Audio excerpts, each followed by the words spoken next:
दोस्तों नमस्कार, स्वागत है आपका। मैं हूं वेदांत और मेरे साथ आप लोग इस वक्त पढ़ रहे हैं, है ना, सिविल सर्विसेज के चौथे पेपर ना, जो एथिक्स, इंटीग्रिटी और एटीट्यूड पर संबंधित है।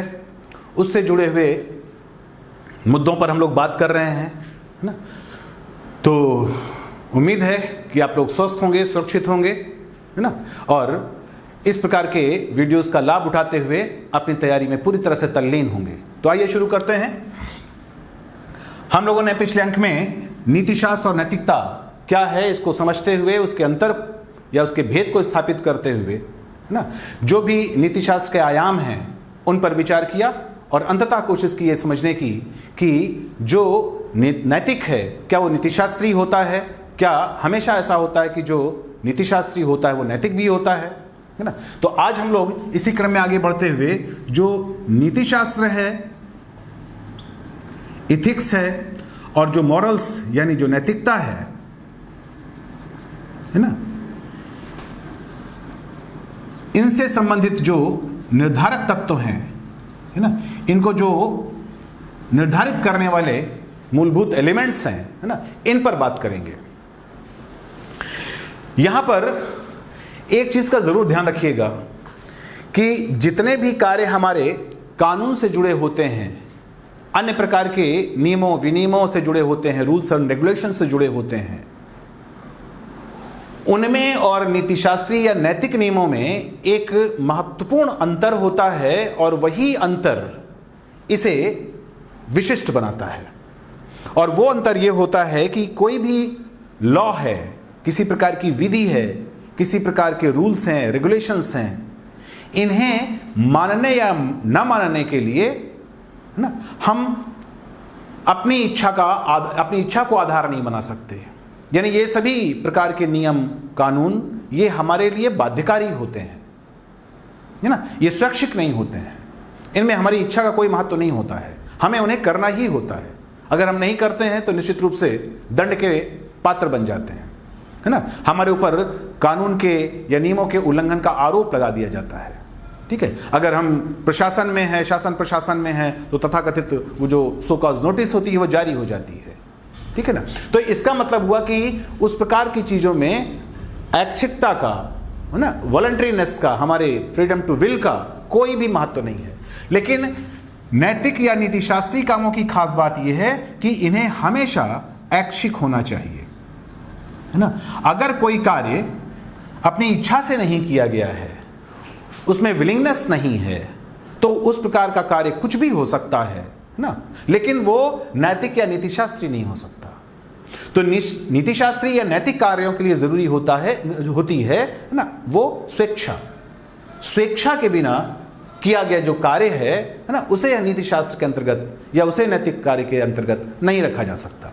और स्वैच्छिकता का परिणाम होता है कि जो भी इस प्रकार के कार्य होते हैं, जो भी नैतिक या नीतिशास्त्री कार्य होते हैं, इनका जो उत्तरदायित्व है, इनकी जो जवाबदेही है,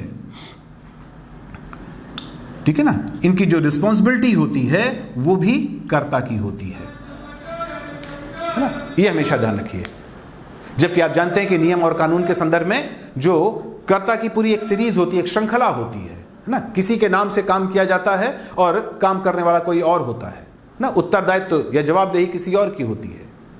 जैसे आप लोक प्रशासन में अच्छी तरह से इस बात को जानते होंगे, है ना, कि सारे काम जो चीफ एग्जीक्यूटिव है ना, राष्ट्रपति या राज्यपाल, उसके नाम से किए जाते हैं। और जो मंत्रिपरिषद होती है, जनता के प्रतिनिधियों को जवाब, है ना, लोकसभा या विधानसभा में वो देती है। जबकि कार्य करने वाले, इसको एग्जीक्यूट करने वाले एग्जीक्यूटिव या जो नौकरशाह है, ब्यूरोक्रेसी है, वो अलग है ना। उसके ऊपर किसी प्रकार का भी आरोपण हो, लेकिन वो जनता के प्रति सीधे जवाबदेही नहीं होती। लेकिन यहां पर आपको ध्यान रखना है कि चूंकि नीतिशास्त्री या नैतिक कार्य ऐच्छिक होते हैं, इसलिए उसका जो दायित्व है, उसकी जो रिस्पॉन्सिबिलिटी है, उसकी जो जवाबदेही है, वो हमेशा उसी के प्रति होती है। और इसी जवाबदेही को निर्धारित करने के लिए जरूरी होता है कि नीतिशास्त्र या नैतिकता के जो निर्धारक तत्व हैं, इनको जो उपलब्ध कराने वाले तत्व हैं, उन पर जरूर विचार किया जाए। और इसी अर्थ में नैतिक या नीतिशास्त्री कार्यों की विवेचना या उनका विश्लेषण करते समय और खास तौर से मूल्यांकन करते समय उन तत्वों पर जरूर ध्यान दिया जाता है जिनके माध्यम से ये निर्धारित हुए हों, है ना। निर्धारकता के बहुत से तत्व होते हैं, है ना, जैसे कि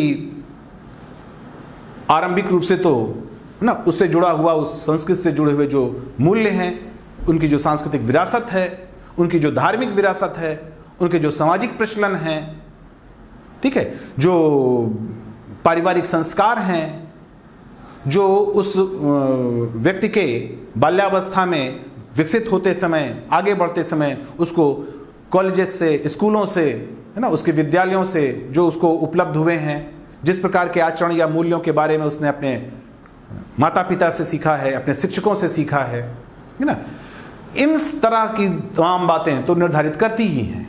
लेकिन जो मूलभूत चीज़ें हैं जिसमें इन सब चीज़ों का समाहार हो जाता है, अगर हम उसके ऊपर जाएं तो नैतिकता या नीतिशास्त्र के जो निर्धारक तत्व हैं उनको हम ना 3 सवालों के आधार पर आराम से निर्धारित कर सकते हैं।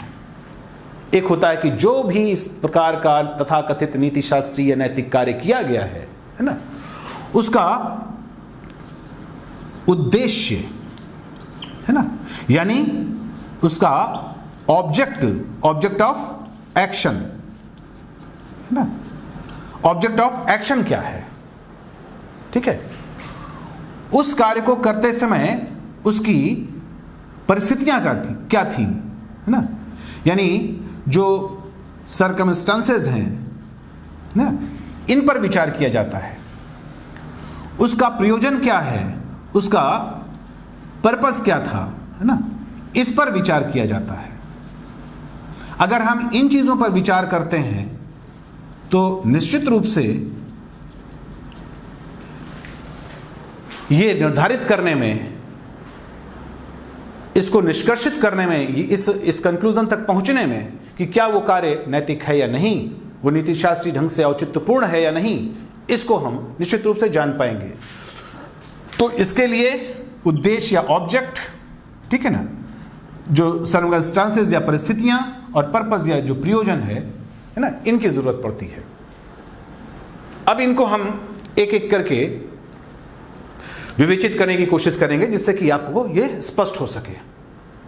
यहां पर ध्यान रखना है कि जो ये उद्देश्य है ना, इसे और प्रयोजन, ये एक जैसी शब्दावली आपको लग रहा होगा, लेकिन यहां पर जो उद्देश्य का अर्थ है, वो उद्देश्य का अर्थ उस कार्य के लक्ष्य को लेकर के नहीं है, उस कार्य के टारगेट को लेकर के नहीं है, उस कार्य के इंटेंशन को लेकर के नहीं है, अर्थात उस कार्य की मंशा, वो काम किस मंशा से किया गया, किस इरादे से किया गया, इसको लेकर के नहीं है ना, किस लक्ष्य से प्रेरित है, इसको लेकर के उद्देश्य नहीं है, बल्कि ये एक विशेष संदर्भ में है। यहां पर उद्देश्य का अर्थ कार्य की प्रकृति से है, कार्य के नेचर से है, और नेचर या उसकी जो प्रकृति निर्धारित होती है कि उस कार्य का एसेंशियल बेस क्या है, उसका सार तत्व क्या है ना, उस कार्य का सार तत्व क्या है, उसका एसेंशियल बेस क्या है, उसका नेचर क्या है, ठीक है ना।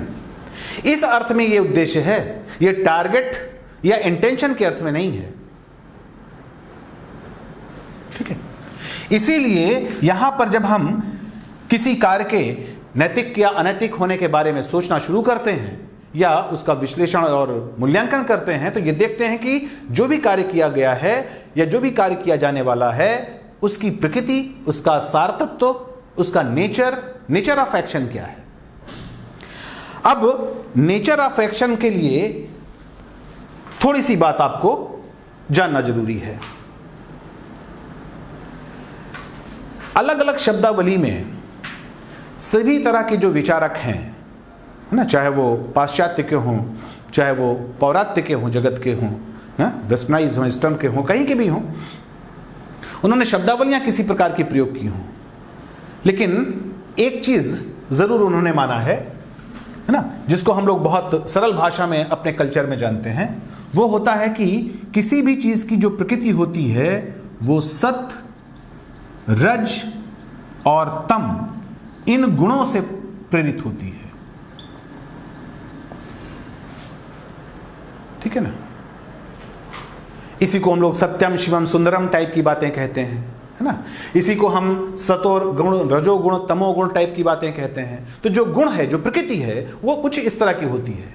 अब इस प्रकार की शब्दावलियों में हम लोग नहीं जाते हैं, ठीक है ना, क्योंकि ये गूढ़ और दार्शनिक विवेचना वाली है और हम लोगों को अपनी समझ को विकसित करना है, अपनी जो अंडरस्टैंडिंग है उसको एक लेवल पर स्टैब्लिश करना है। इसलिए हम यहां पर जाते नहीं हैं, लेकिन हम आपको इनके बैकग्राउंड के आधार पर यह बात बताते हैं कि कुछ चीज ऐसी होती हैं जो हमेशा सही होती हैं। तो स्वाभाविक है कि कुछ चीज ऐसी होंगी जो हमेशा गलत होंगी, है ना, बुरी होंगी, यानी एब्सोल्युटली राइट और एब्सोल्युटली रॉन्ग। जैसे हम कह सकते हैं, है ना, सत्य और असत्य, है ना, सही और गलत, ना, अच्छा और बुरा। और एक चीज ऐसी हो सकती है जो ना तो अच्छी हो ना बुरी हो, बल्कि वो तटस्थ हो, उदासीन हो, है ना। किसी विशेष परिस्थिति में वो सही भी हो जाए, दूसरी परिस्थिति में वो गलत भी हो जाए। तो इसका मतलब हुआ कि एब्सोल्युटली राइट, एब्सोल्युटली रॉन्ग, और ये जिसको कह सकते हैं कि देश काल के ऊपर, समय और स्थान के आधार पर कभी सही कभी गलत, उदासीन, तटस्थ, ठीक है ना। तो इस प्रकार के अर्थों में हम कह सकते हैं कि किसी भी प्रकार के कार्य का जो सार तत्व है, उसकी जो प्रकृति है ना, उसमें निहित जो गुण है, उस गुण के आधार पर कह सकते हैं कि कोई चीज या तो सही होगी या गलत होगी, या फिर कभी सही कभी गलत होगी। अब यहां पर सैद्धांतिक रूप से भले हम ये बातें कह दें, लेकिन व्यवहारिक रूप से आपका ध्यान आकर्षित कराएंगे कि एब्सोल्यूट जो चीजें होती हैं, है ना, ये वैज्ञानिक तथ्य है कि एब्सोल्यूट चीजें वो दुनिया में नहीं होती। क्योंकि दुनिया कैसी है? दुनिया में सारी चीजें सापेक्ष होती हैं, है ना, रिलेटिव होती हैं। यही कारण होता है कि नीतिशास्त्री जो कार्य होते हैं उनके गुण भी इसी प्रकार के सापेक्ष होते हैं। उनको हम किसी विशेष परिस्थिति में, किसी विशेष प्रयोजन से, किसी विशेष स्थान पर, किसी विशेष इरादे से, किसी विशेष दृष्टिकोण से जब देखते हैं तो वो सही होते हैं, और जब हम परिस्थितियां, समय, इरादे, मंशा, इंटेंशन बदलते हैं तो उनमें वो गलत नजर आने लगते हैं। अगर ऐसा नहीं होता, चीजें एकदम सही या एकदम गलत होती, तो फिर विश्लेषण और मूल्यांकन की आवश्यकता ही क्या, जरूरत ही क्या पड़ती? फिर जरूरत तो तभी होती है ना जब उसकी सापेक्षता को हम निर्धारित करें। यही कारण है कि जब कभी भी हम किसी नीतिशास्त्री कार्य की बात करते हैं तो ऐसा नहीं होता कि वो केवल उद्देश्य के आधार पर, केवल परिस्थितियों के आधार पर, केवल इंटेंशन या प्रयोजन के आधार पर उनका मूल्यांकन हो जाए। इस तरह के प्रश्न पूछे गए हैं कि क्या ऐसा होता है कि नीतिशास्त्री जो कर्म हैं, नीतिशास्त्री जो कार्य हैं, वो केवल परिस्थितियों के सापेक्ष होते हैं, है ना? तो बड़ा संक्षेप में आप ये बात दिमाग में रखिएगा कि केवल परिस्थितियों के सापेक्ष होते तो फिर क्या बात होती? वो परिस्थितियों के सापेक्ष भी हो सकते हैं, वो इंटेंशन के सापेक्ष भी हो सकते हैं, वो गुणों के सापेक्ष भी हो सकते हैं, ठीक है। इन बातों को मिला करके ही हम ये निर्धारित कर पाते हैं कि वो कर्म नीतिशास्त्री है अथवा नहीं है, ठीक है। तो पहली महत्वपूर्ण बात आपको हमने ये बताई कि नीतिशास्त्री या नैतिक कार्य हमेशा स्वैच्छिक होते हैं। अगर उसमें इच्छा, विलिंगनेस, ना, राइट टू विल इन्वॉल्व नहीं है तो वो किसी भी प्रकार के काम हो सकते हैं, लेकिन नीतिशास्त्री या नैतिक नहीं। अब नैतिक कार्य में के सबसे महत्वपूर्ण ये देखना होता है कि वास्तव में उनका सार तत्व क्या है, उनकी प्रकृति क्या है, उनके मूल गुण क्या हैं। वो ऐसे कार्य हैं जो हमेशा सही हों या हमेशा बुरे हों, या फिर ये कि कभी सही कभी बुरे हो सकते हैं। अब जिस तरह की सापेक्षता यहां पर है उसी प्रकार की सापेक्षता आपको इन दोनों में भी मिलेगी।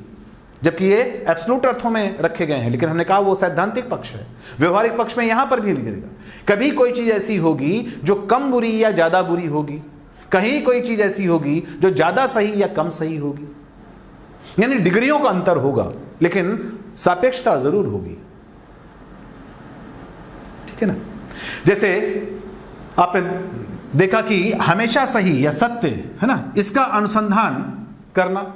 अब ये हमेशा सत्य का अनुसंधान करने वाले तथाकथित है ना महाभारत के एक बड़े पात्र युधिष्ठिर है ना, उन्होंने सही बोला, लेकिन जिस तरह से सही बोला है ना वो पूरी तरह से सही नहीं था ना। अश्वत्थामा मरो नरो व कुंजरो व, ठीक है। तो ये हमेशा सही नहीं था, जबकि वो जान रहे थे। ठीक है, तो ये एब्सोल्युटली सही नहीं था। इसी को अगर हम इस कैटेगरी में ले आए तो वो गलत था, लेकिन वो इतना भी गलत नहीं था, क्योंकि अश्वत्थामा नामक हाथी तो मारा गया था ना। तो इसका मतलब हुआ कि यहां पर भी डिग्रियां लागू होती हैं। ये बात हम हमेशा ध्यान रखिएगा कि ये बात हम जब कह रहे हैं तब हम व्यवहारिक कार्यों के बारे में बात कर रहे हैं, सैद्धांतिक पक्ष या तार्किक पक्ष की बात नहीं कर रहे हैं। क्योंकि तार्किकता में तो एब्सोल्यूट संभव है ना। तार्किकता में तो गणित का जो दशमलव होता है, शून्य होता है, रेखाएं होती हैं, वो संभव होती हैं। लेकिन व्यवहार में कभी भी दशमलव संभव नहीं हो सकता, व्यवहार में कभी भी रेखाएं संभव नहीं हो सकती। ठीक है ना। तो वहां पर हम कम झूठी रेखाएं है ना, ज्यादा से ज्यादा सच्ची रेखाएं, कम झूठे बिंदु, ज्यादा से ज्यादा सच्चे बिंदु बनाने की कोशिश करते हैं, बहुत ही बारीक बिंदु या रेखाएं खींचने की कोशिश करते हैं। अन्यथा वो पारिभाषिक, वो तार्किक बिंदु, तार्किक रेखाएं तो संभव नहीं है।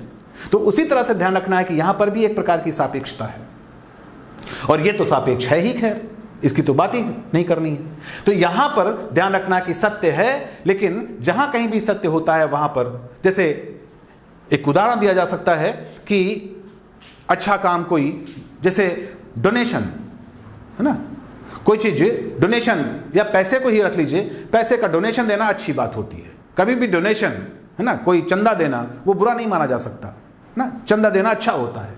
लेकिन यहां पर आपको और तमाम चीजें देखनी पड़ती हैं, उसके प्रयोजन, उसकी परिस्थितियां भी देखनी पड़ती हैं कि क्या उनके आधार पर चंदा देना सही है। क्योंकि कभी ऐसा हो सकता है कि आपने किसी को चंदा सिर्फ इसलिए कुछ दे करके विदा किया, क्योंकि अगर आप नहीं देते तो लगातार आपका पीछा करता रहता, बार बार आपको डिस्टर्ब करता, तो आपने सोचा चलो दे करके काम खत्म करो। ठीक है। अब यहां पर देखिए, यहां पर इंटेंशन आपका अलग हो गया। चंदा देना तो अच्छी बात है, लेकिन इस प्रकार के इंटेंशन से, इस प्रकार के इंटेंशन से वो निश्चित रूप से कुछ कम हो गया, उसकी डिग्री कम हो गई। ठीक है। इसी तरह से आप ये भी एक परिकल्पना कर सकते हैं कि कहीं पर आपने डोनेशन दिया, लेकिन डोनेशन देने के माध्यम से आपने किसी को इस प्रकार का प्रलोभन दिया कि वो प्रलोभन के आधार पर कोई ऐसा काम करे जो देश के लिए, समाज के लिए या किसी अन्य आधार पर उचित ना हो। जैसे आप देखते हैं कि बहुत से ऐसे आरोप सामने आते रहते हैं जहां पर एनजीओज को पैसे दे करके, उनकी फंडिंग करके, और सरकार के खिलाफ, कभी समाज के खिलाफ ना, किसी आधार पर, किसी कानून को लेकर के, किसी मुद्दे को लेकर के ना, और उनसे प्रदर्शन करवाए जाते हैं। तो स्वाभाविक है कि वहां पर चंदा देना है ना, वो इस कैटेगरी में आने लगेगा, गलत की कैटेगरी में आने लगेगा। ठीक है। तो इसका मतलब हुआ, जबकि अगर हम सिर्फ निरपेक्ष रूप से चंदा देने की बात करें, डोनेशन की बात करें, तो डोनेशन तो अच्छी चीज होती है, लेकिन वहां पर देखिए दूसरी और चीजें ऐसी सामने आने लगी है ना, उनके इंटेंशन, उसके इरादे सामने आने लगे, जहां पर अब निस्वार्थ भाव से, निष्काम भाव से, बिना किसी प्रकार के उद्देश्य को दिमाग में रखे हुए सिर्फ चंदा देना। तभी चंदा सिर्फ इसलिए दिया जाता है कि नाम हो जाए, है ना, कि भाई फला फला लोगों ने इतना इतना चंदा दिया है, उनकी एक पूरी लिस्ट बने और लिस्ट में हम टॉप पर रहे हैं। यही इंटेंशन हो सकता है। ठीक है। तो इसका मतलब हुआ कि अलग अलग समय में ना इनका भी विश्लेषण होता है, इनकी डिग्रियों का विश्लेषण हो जाता है। जो एब्सोल्यूट डिग्री हैं इनका भी व्यवहारिक रूप में विश्लेषण कह सकते हैं कि उनकी मात्रा के आधार पर होता है। और जो ये तटस्थ या उदासीन या सापेक्ष, जब इनकी बात करते हैं तो इसमें ऐसे प्रकार के कर्म होते हैं जो अपने आप में ना तो तथाकथित अच्छे, ना तथाकथित खराब, लेकिन जब उनको किसी चीज से जोड़ दिया जाता है, उसके इंटेंशन से जोड़ दिया जाता है, तब वो अच्छे या खराब हो सकते हैं, है ना। जैसे किसी प्रकार की दौड़ लगाना क्या है, ना अच्छा ना बुरा, सापेक्ष। अब यहां पर इंटेंशन सामने आ जाता है, किसके लिए आप दौड़ लगा रहे हैं, है ना। कोई व्यक्ति चोरी करके भाग रहा है, पुलिस उसके पीछे है ना, इसलिए वो दौड़ लगा रहा है, तो स्वाभाविक है कि इस प्रकार की दौड़ तो इस वाली कैटेगरी में चली जाएगी, बुरी हो जाएगी, है ना। वो देश का नाम रोशन करने के लिए ओलंपिक में दौड़ लगा रहा है, तो निश्चित रूप से वो अच्छी हो जाएगी, है ना। वो एक पेशेवर धावक है ना, ओलंपिक के लिए कोई खेल खेल रहा है, कोई दौड़ लगा रहा है ना, मुक्केबाजी कर रहा है, और एक जगह ऐसे जहां पर वो बेटिंग के आधार पर यही काम कर रहा है ना, स्पेकुलेशन के आधार पर वहां पर तमाम प्रकार के सट्टे लग रहे हैं, तो वही काम बुरा हो जाएगा। तो इसका मतलब हुआ कि बहुत सी चीजें ऐसी होती हैं जो उदासीन हैं, जिनमें परिस्थिति और प्रयोजन मिलकर के उसको सही या गलत ठहरा सकते हैं।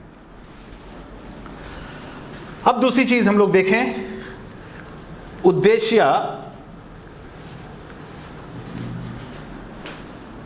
जो ऑब्जेक्ट ऑफ एक्शन था, उसके बाद देखें सर्कमस्टांसेस ऑफ एक्शन, परिस्थितियों में दो चीज तो सबसे महत्वपूर्ण होती हैं कि किस प्रकार की परिस्थिति, यानी किस प्रकार के समय में, ठीक है, या किस प्रकार की जगह पर, स्पेस एंड टाइम, है ना।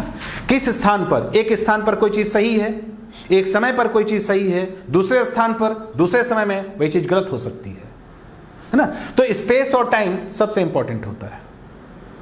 स्पेस और टाइम के साथ साथ परिस्थितियों के अंतर्गत ही जो कार्य पद्धति है ना, इसको भी शामिल कर लेते हैं। कार्य पद्धति का मतलब यह हो गया कि जो उसका मोड ऑफ एक्शन है ना, उस मोड ऑफ एक्शन को भी सर्कमस्टांसेस में ले आते हैं। कभी भी कोई चीज काम करने का जो तरीका है ना, वो तरीका सही या गलत हो सकता है, उस तरीके के आधार पर काम को सही या गलत ठहरा सकते हैं, ठीक है ना। कोई उदाहरण लीजिए, जैसे मान लेते हैं कि, है ना, फ्रंट पर ना देश की रक्षा करते हुए जब दुश्मनों की हत्या की जाती है, तो ऐसे सैनिक को सम्मान दिया जाता है, देश उस पर गौरव करता है ना। अब देखिए समय और स्थान, जब देश पर संकट है, देश पर हमला है, स्थान सीमा, है ना, और कार्य पद्धति जो उसे उसका विहित, उसके द्वारा उसके लिए निर्धारित जो ड्यूटी है, कर्तव्य है, उसके आधार पर उसने काम किया, सम्मान का पात्र हो गया, उसको तरह तरह के पुरस्कार मिलेंगे। यहीं पर वही व्यक्ति, वही सैनिक, है ना, वो छुट्टियों पर वापस आता है और यूं ही किसी लड़ाई झगड़े में किसी को गोली मार देता है और वो व्यक्ति मर जाता है, तब वहां पर वो हत्या हो जाएगी, क्योंकि समय बदल गया, स्थान बदल गया, कार्य पद्धति बदल गई। अब उसको वो कर्तव्य नहीं दिया गया है, बल्कि उसका नागरिक कर्तव्य है कि वो कानून की बात माने ना, कानून को अपने हाथ में ना ले। तो ऐसी स्थिति में वही व्यक्ति हत्या का दोषी हो गया। हत्या दोनों जगह हो रही है, हत्या सीमा पर भी हो रही है, हत्या शहर के अंदर भी हो रही है, ठीक है। लेकिन एक जगह हत्या, वहां पर उसे सम्मान की दृष्टि से देखा जा रहा है, दूसरी जगह उसी को कुदृष्टि से अनैतिक रूप में देखा जा रहा है। तो परिस्थितियों के अंतर्गत समय, काल, काम करने वाले का जो पद्धति है, ये सब चीजें इसमें शामिल होती हैं, और ये किसी कर्म के नैतिक या अनैतिक होने को निर्धारित करती हैं। इसी क्रम में जो तीसरी चीज है वो है उसकी मंशा, उसका इरादा, उसका इंटेंशन, है ना, यानी प्रयोजन, पर्पस के अंतर्गत ये देखा जाता है कि आखिर वो उसने इसे किस इरादे से किया, है ना। आपने सुना होगा कि अपने आईपीसी में भी इस तरह की चीजें हैं, है ना, एक इरादतन हत्या और दूसरी गैर इरादतन हत्या, है ना। जब गैर इरादतन हत्या होती है तो वहां पर उसकी जो गंभीरता है, उस दोष की या उस अपराध की जो गंभीरता है, वो उतनी गंभीर नहीं मानी जाती जितनी कि इरादतन वाली मानी जाती है, क्योंकि जो इरादतन हत्या होती है उसमें किसी प्रकार का मोटिव शामिल होता है। यहां पर मोटिव नहीं होता है, ये एक्सीडेंटल हो सकती है, ये दुर्घटनावश हो सकती है। इसका मतलब हुआ कि प्रयोजन और प्रयोजन का संबंध सामान्यतः है ना कर्ता से ही होगा, क्योंकि परिस्थितियां तो उसके हाथ में हो ना हो, लेकिन इतना तो कंफर्म है कि प्रयोजन तो कर्ता का ही होगा।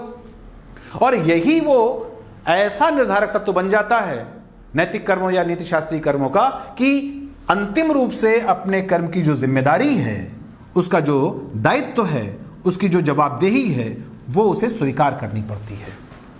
और यही कारण होता है कि नीतिशास्त्री निर्धारक तत्वों में जो प्रयोजन है, इसका विशेष महत्व हो जाता है। इसीलिए हमने शुरुआत में ही आपको यह कहा था कि नीतिशास्त्री कार्यों के संदर्भ में ऐच्छिकता बहुत महत्वपूर्ण है, जबकि कानूनी कार्यों के लिए ऐच्छिकता का कोई महत्व नहीं है, वो निर्धारक नहीं है। आपकी इच्छा हो ना हो, आपको बरबस बात माननी पड़ेगी ना। बाहर अगर कर्फ्यू लगा है तो आपकी कितनी भी इच्छा हो, आप बाहर नहीं निकल सकते, ठीक है। लेकिन जब आप नैतिक दृष्टिकोण से देखे जाएंगे, उस वक्त आपकी इच्छा आधारभूत होती है। इसी अर्थ में प्रयोजन की जिम्मेदारी उसके पास होती है। अब यहां पर एक थोड़ा सा ट्विस्ट है, और वो कि कई बार ऐसा हो सकता है कि कोई कार्य है, ठीक है, और वो जो कार्य है उसको भले प्रथम दृष्टया देखते हुए लगता है कि ये इच्छा से किया गया है, लेकिन वो किसी के द्वारा करवाया गया है।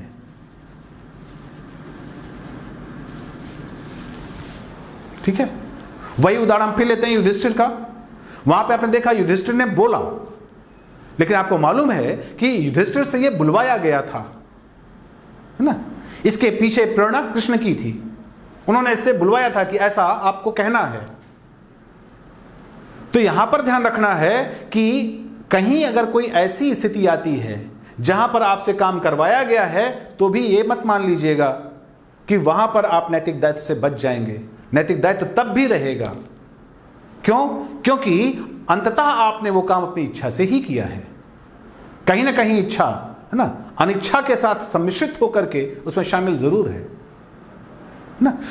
दूसरी बात ये ध्यान रखना है आपको कि यहां पर आपके पास एक चीज पहले से थी, वो ये कि आप समय रहते हुए उसे समझा सकते थे, उस पर तर्क वितर्क कर सकते थे, उसे मना कर सकते थे। तो कहीं ऐसा भी हो सकता है कि कोई व्यक्ति अनैतिक कार्य करने जा रहा है और वहां पर आप जान रहे हैं कि यह कार्य अनैतिक है और वहां पर आप खामोश रहते हैं, तो वो जो खामोशी है वो भी आपको नैतिक रूप से जवाबदेह बना देगी, है ना। द्रौपदी का चीरहरण का प्रकरण, जिसमें सारे महापुरुष दरबार में जो बैठे थे वो चुप थे, और वो सब को सब ये माना गया कि ये भी दोषी हैं समान रूप से। यद्यपि उनका दोष दुर्योधन और दुशासन जैसा नहीं है, लेकिन दोष इनका भी कम नहीं माना गया। और यही कारण है कि वहां पर चाहे वो भीष्म पितामह रहे हों, चाहे वो कृपाचार्य रहे हों, उन द्रोणाचार्य रहे हों, उनके ऊपर भी इस प्रकार के दोष से की जो परिधि है उससे वो बच नहीं सके। तो ठीक है मित्रों, आपको समझ में आया होगा कि नैतिकता या नीति शास्त्र के निर्धारक तत्व क्या हैं, और ये निर्धारक तत्व जो आपको हमने एक्शन के ऑब्जेक्ट के आधार पर, सर्कमस्टांसेस के आधार पर या फिर इंटेंशन के आधार पर बताया, ये आपको समझ में आया होगा। और इसके आधार पर सीधे सीधे सवाल पूछे गए हैं यूपीएससी में भी, यूपीपीएससी में भी, है ना। तो इनको आप ज़रूर लर्न करिए, इनको रिवाइज करिए, और किसी तरह का अगर आपको कन्फ्यूज़न है तो हमको आप इसे कमेंट करिए, ताकि हम आपकी कन्फ्यूज़न को दूर करें और आपके साथ लगातार बने रहें। तो आप स्वस्थ रहिए, सुरक्षित रहिए, और अपना ध्यान रखते हुए इसको पढ़ते रहिए, और साथ में हमारे जो वीडियो हैं इसको शेयर करते रहिए। Thank you.